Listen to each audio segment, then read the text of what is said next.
My fiancé stated, "I've already hired a lawyer, we're done." The room went quiet. I smiled. Efficient. I opened a file she'd never bothered to read, made one silent adjustment.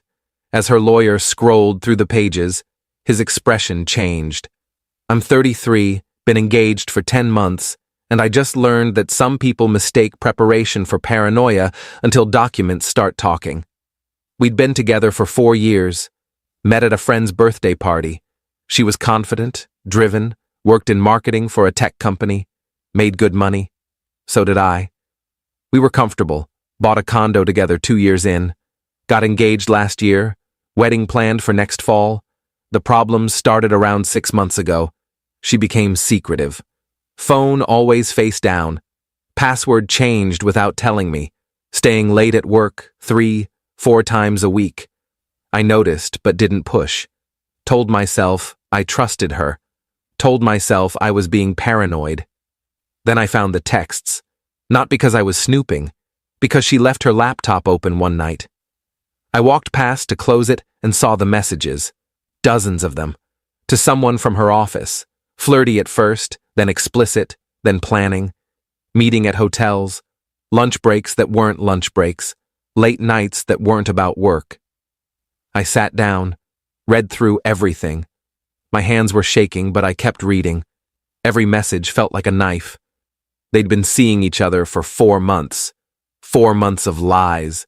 4 months of her coming home and kissing me hello while texting him goodnight. 4 months of planning our wedding while planning hotel meetings with him. I took screenshots. Didn't confront her, not yet. Called a lawyer instead. My uncle had recommended him years ago for estate planning. I told him what I'd found, asked what I should do. Document everything. Don't tell her you know. And we need to review any financial agreements you two have. We own the condo together, both names on the deed. Any prenup discussions? She refused, said it was unromantic, said she'd never sign one. What about a cohabitation agreement? No, nothing like that. He was quiet. Did you contribute more to the down payment? Yeah, about 70%. She put in 30. Do you have documentation of that? Bank transfers, wire receipts, everything. Good. Keep those safe. We might need them. I spent 2 weeks gathering evidence, screenshots of texts, bank statements showing my larger contribution to the condo, receipts from furniture I'd bought, evidence of bills I'd paid, built a file of everything that proved what was mine versus what was ours. Every night I'd come home and she'd ask about my day. I'd smile, say it was fine, ask about hers. She'd lie, say work was busy, that her team was demanding, that her boss was difficult, all while texting him under the table during dinner, all while planning their next meeting, all while wearing my ring.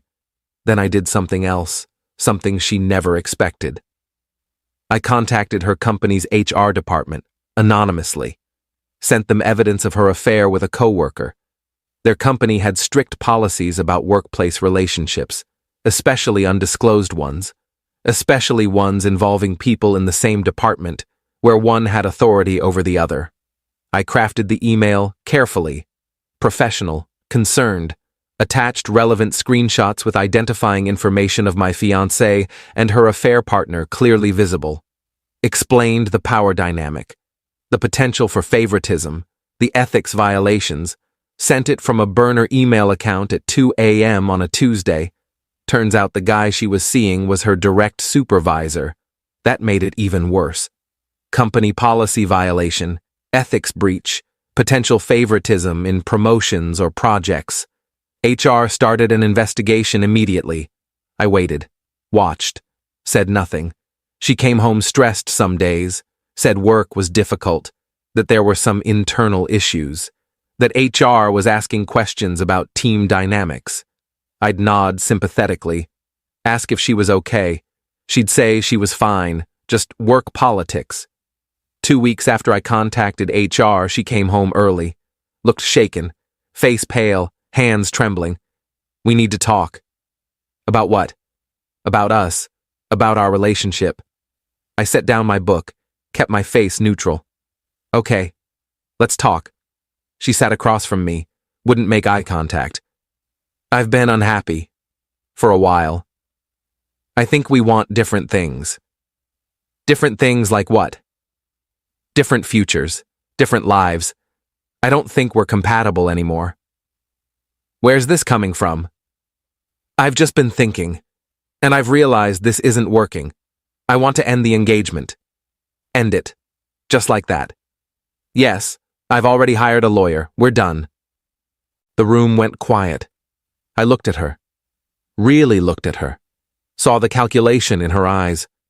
The way she'd already planned this conversation. Already decided how it would go. She thought she was in control. Thought she'd blindsided me. Thought I'd be emotional and easy to manipulate in the division of assets. I smiled.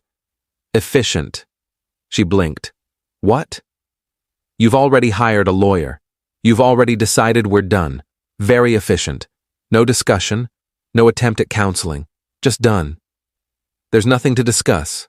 I've made up my mind. Fair enough. When do you want to start the separation process?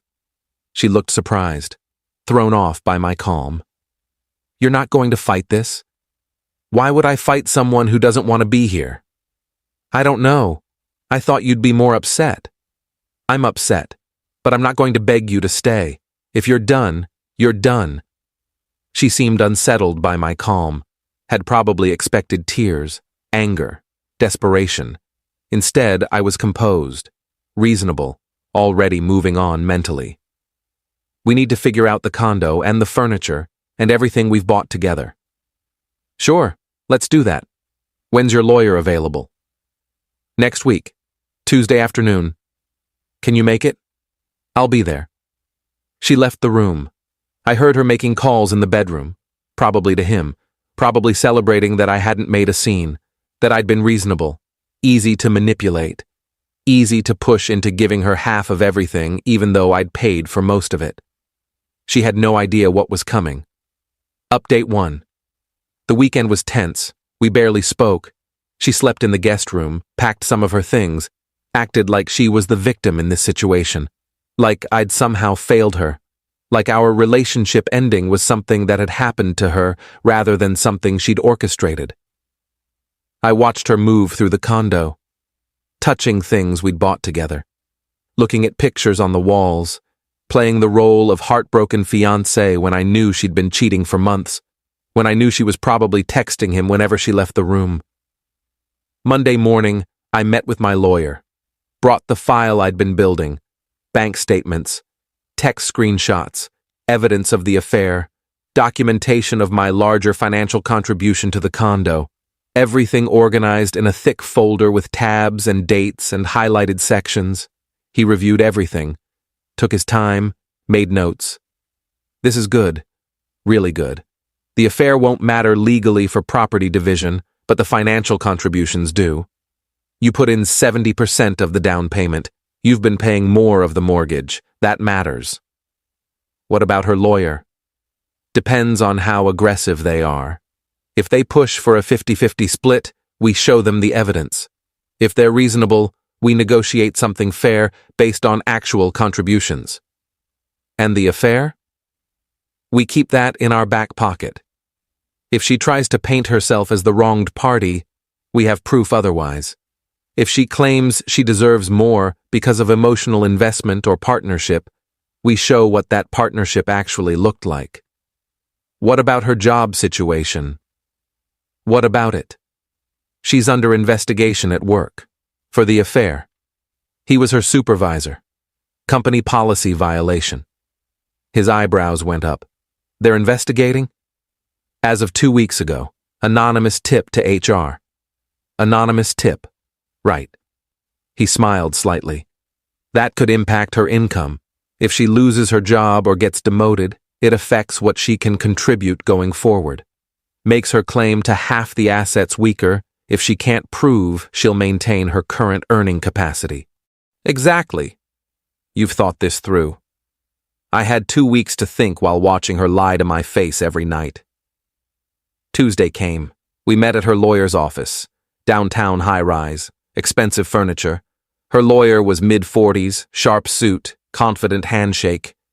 The kind of lawyer you hire when you want to win. The kind who charges $400 an hour and makes you feel like it's worth it. We sat in a conference room. Her on one side with her lawyer, me on the other with mine. Like a business negotiation. Which I guess it was. The dissolution of a 4-year relationship reduced to line items and asset divisions. Her lawyer started. Thank you both for coming. We're here to discuss the dissolution of your engagement and the division of shared assets. My client wants this to be amicable. Fair. She's proposing a 50-50 split of all shared property and assets. My lawyer responded. That's generous, but it doesn't reflect actual contributions. My client provided 70% of the down payment on the condo, has been paying 60% of the mortgage, has documentation of all of this. Her lawyer looked at my fiancée. She looked uncomfortable, shifted in her seat. I didn't realize we were keeping score. It's not keeping score. It's documenting contributions. You wanted fair. Fair means accounting for what each person actually put in. Her lawyer regrouped, cleared his throat. Even so, they've lived together for 3 years, shared expenses, shared a life. A 50-50 split recognizes that partnership. My lawyer opened the file I'd brought, the thick folder with tabs and highlighted sections. Let's talk about that partnership, and about whether my client's fiancée has been operating in good faith. He slid a document across the table. The text screenshots, printed, dated, explicit, organized chronologically to show the progression from friendly to inappropriate to explicit planning. 4 months of evidence. Her lawyer picked it up, started reading. His expression changed, went from confident to concerned. He looked at my fiancée. You didn't mention this. She turned red. That's private. It's evidence of infidelity during the engagement. That impacts the conversation. It shouldn't. We're not married. Infidelity doesn't matter legally. My lawyer leaned forward. It matters when your client is trying to paint herself as the reasonable party who just wants a fair split. It matters when she's asking my client to give up assets he paid for because of partnership while she was actively betraying that partnership. Her lawyer set down the papers, looked at more of the file, saw the bank statements, the wire transfers, the receipts, the documentation that proved I'd been funding most of our life while she was cheating. Can we have a moment? Private conversation with my client? Of course. They left. Went to another room. My fiancée wouldn't look at me as she walked out. Her lawyer's hand was on her elbow, guiding her firmly. Like he was angry with her. Like she'd misrepresented the situation and made him look foolish. 20 minutes passed. They came back. Her eyes were red. She'd been crying. Mascara smudged. Her lawyer looked stern. Professional mask back on, but I could see the irritation underneath. Her lawyer sat down. We'd like to propose a different arrangement, 60-40 split, 60 to your client, 40 to mine. She keeps the furniture she brought into the relationship. He keeps his. They split the stuff they bought together based on who wants what. My lawyer looked at me. I nodded. That works, with one addition. What addition? She moves out within 30 days. The condo stays in my name. I buy out her portion based on current market value. She gets her 40% of the equity. Clean break. Her lawyer conferred with her. She nodded, defeated, broken, realizing she'd lost the control she thought she had. Agreed. We signed papers, made it official. She'd be out by the end of the month. I'd refinance, remove her name. The condo would be mine. Everything documented, everything legal, everything final. As we were leaving, her lawyer pulled my lawyer aside. I heard pieces of it. Your client played this smart. He documented everything.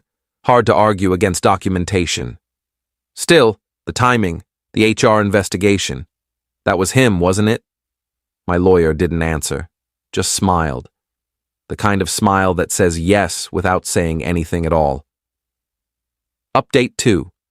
She moved out 2 weeks later, Took her furniture, some kitchen stuff, personal items, left most of the art we'd bought together, said she didn't want reminders, didn't want to look at paintings we'd chosen together or sculptures we'd debated over in galleries. I didn't help her pack, didn't help her load the truck, just stayed out of her way. Let her take what was hers and leave. Watched from the window as she made trip after trip to the moving truck parked in front of our building. The day she left, she stood at the door with the last box, looked around the condo one more time. I didn't think you'd be like this. Like what? Cold? Calculated? I thought you loved me. I did love you. Past tense. You killed that when you started lying to me every day. I made a mistake. You made a choice. Multiple choices. For months. That's not a mistake. That's a pattern. I'm sorry. For what it's worth. It's not worth anything. You're not sorry you did it. You're sorry you got caught. Sorry you didn't get to keep the condo and the comfortable life while having your affair. She didn't respond. Just picked up her box and left. I watched her drive away. Felt nothing. No sadness, no anger. Just relief. Relief that it was over. Relief that I'd protected myself. Relief that I hadn't let emotion override strategy. That night I changed the locks, updated the security codes, made the condo officially mine, ordered new furniture to replace what she'd taken, started making it feel like my space instead of our space, painted the bedroom a different color, rearranged everything, created something new from what was left. Update 3. A month later, I heard through mutual friends that she'd been demoted at work. The investigation had concluded. She'd violated company policy. They didn't fire her, but they moved her to a different department. Different role, less pay, less authority, less prestige. The guy she'd been seeing got fired. More senior position, more responsibility, bigger ethics violation. They didn't give him the option to transfer, just terminated him. Escorted out by security the same day. 20 years at the company erased in an afternoon. Apparently, they broke up shortly after. Turns out their relationship had been mostly about the thrill of the affair, the secrecy, the risk. Once it was public and had consequences, the attraction faded. He blamed her for reporting them to HR. She blamed him for not being worth losing her relationship and her position over. I didn't feel satisfaction hearing this. Just confirmation that I'd dodged something worse, that the person I'd been engaged to wasn't who I thought she was, that behind the confident marketing professional was someone who made selfish choices and blamed others when those choices had consequences. My lawyer called me in early November. The refinance went through. Condo's officially in your name only. Your ex-fiancé's equity payment was processed. Everything's finalized. Good. Thanks for everything. You did the right thing. Documentation saved you thousands, maybe tens of thousands. I know. I'm just glad it's over. Take some time, process everything, then move forward. You're young. You've got your whole life ahead of you. He was right. I was 33. Had my own place. Good job. No debt. No drama. For the first time in 6 months, I felt like I could breathe. Like the weight I'd been carrying was finally lifted. Update 4. December came. Holiday season. First one single in 5 years. My family asked questions. I gave them the short version. We'd grown apart. Decided to end things. Clean split. Moved on. My mother saw through it. What really happened? She cheated. I found out. Handled it quietly. We split assets fairly. She's gone. I'm fine. Are you really fine? I'm getting there. Some days are harder than others. But yeah, I'm fine. Did you ever confront her about the cheating? No. I documented it. Used it as leverage in the split. Got what I'd paid for. Didn't see the point in a big dramatic confrontation. Wouldn't have changed anything. Would have just given her warning to hide assets or build her own case. That's very mature. Or very calculated. Depending on how you look at it. She hugged me. Either way, you protected yourself. That's what matters. Your father and I didn't raise a fool. New Year came. I spent it alone, ordered takeout, watched movies, went to bed at 10:30, woke up in a new year feeling lighter than I had in months, feeling like I'd left something toxic behind and could finally start fresh. Update 5 February brought an unexpected message. From her, first contact since she'd moved out. I heard you're doing well. I'm happy for you. I stared at the text, debated responding, decided why not. Thanks, I'm doing well, hope you are too. I'm okay, new job actually, different company, fresh start. That's good. I've been thinking about what happened, about how things ended. I handled it badly. Yeah, you did. I was selfish, cowardly. I should have been honest with you instead of sneaking around. Should have ended things before starting something else. You should have, but you weren't, and now we're here. I know I don't deserve forgiveness, but I wanted you to know I'm sorry, really sorry. I appreciate that. For what it's worth, I hope you learned something from this. About honesty, about consequences. I did. Too late for us, but I did. I lost everything. My relationship, my position at work, my self-respect, all for something that wasn't even real. Good. Take care of yourself. You too. That was it. Last conversation we ever had. I blocked her number after that. Didn't need closure, didn't need friendship, just needed to move forward without looking back. Final update. It's been 8 months since she stated she'd hired a lawyer. 8 months since that conference room meeting where her lawyer's expression changed as he read through the file she'd never bothered to read. The file I'd been building for weeks, the evidence I'd gathered quietly, the documentation that protected everything I'd worked for, every bank statement, every wire transfer, every receipt, every screenshot, all organized, all dated, all irrefutable. She'd assumed I'd be emotional, messy, easy to manipulate, that I'd roll over and give her half of everything, because that's what nice guys do, what accommodating fiancés do, what people in love do. But I'd stopped being accommodating the moment I found those texts, the moment I realized the person I was planning to marry was lying to me every single day, was building a separate life behind my back while pretending we had a future together, was actively betraying me while planning a wedding with me. The silent adjustment I made wasn't to any document. It was to myself, to my approach, to my strategy. I went from trusting partner to protective adversary in the span of a screenshot. Emotions locked away, logic in control, strategy prioritized over sentiment. I documented, I gathered, I prepared. And when she finally made her move, when she walked in with her lawyer thinking she held all the cards, I was ready. More than ready. I was armed with evidence she didn't know existed, with proof she couldn't refute, with documentation that told the story she'd tried to hide. Her lawyer scrolled through those pages, and his expression changed because he realized his client had lied to him, had portrayed herself as the reasonable party in an amicable split, had neglected to mention the affair, the company policy violations, the fact that her soon-to-be ex-fiancé had been paying for most of their life together while she was cheating with her supervisor.